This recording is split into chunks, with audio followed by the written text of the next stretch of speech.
Hi friends, నేను crispy bonda ఎలా తయారు చేసుకోవాలో చూపించబోతున్నాను.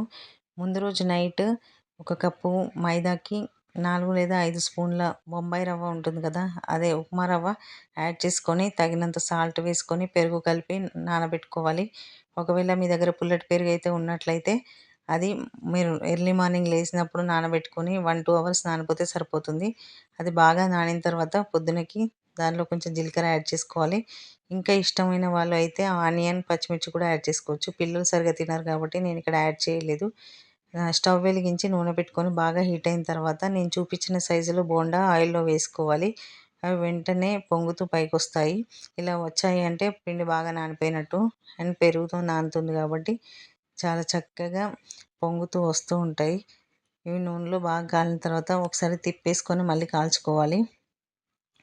బాగా కాలిపోయిన తర్వాత రెడ్ కలర్లో కొంచెం బ్రౌన్ కలర్లోకి వచ్చిన తర్వాత వాటిని మనం ఒక ప్లేట్లోకి తీసుకోవాలి. టిష్యూ పేపర్స్ వేసి తీసుకుంటే ఆయిల్ లాగేస్తుంది కాబట్టి నేను ఇక్కడ అలాగే తీసుకున్నాను. ఒకసారి చూడండి, నేను ఒక బోండాని చుంచి మీకు చూపిస్తున్నాను ఎంత బాగా కాలిపోయిందో. లోపల కూడా చాలా చక్కగా ఉడికిపోయింది. దీంట్లోకి టమాటా చట్నీ చేసుకుంటే చాలా బాగుంటుంది. నేను ఇక్కడ ఆల్రెడీ ప్రిపేర్ చేశాను. ఇంకొకసారి టమాటా చట్నీ రెసిపీని మీకు తప్పకుండా చూపిస్తాను. నేను చెప్పిన విధంగా మైదాలో రవ్వ కలిపి ఒకసారి మీరు ట్రై చేసి చూడండి. బోండాలు క్రిస్పీగా చాలా టేస్టీగా వస్తాయి. పిల్లలు కూడా ఇష్టంగా తింటారు. నాకు కామెంట్ చేయండి. Thank you.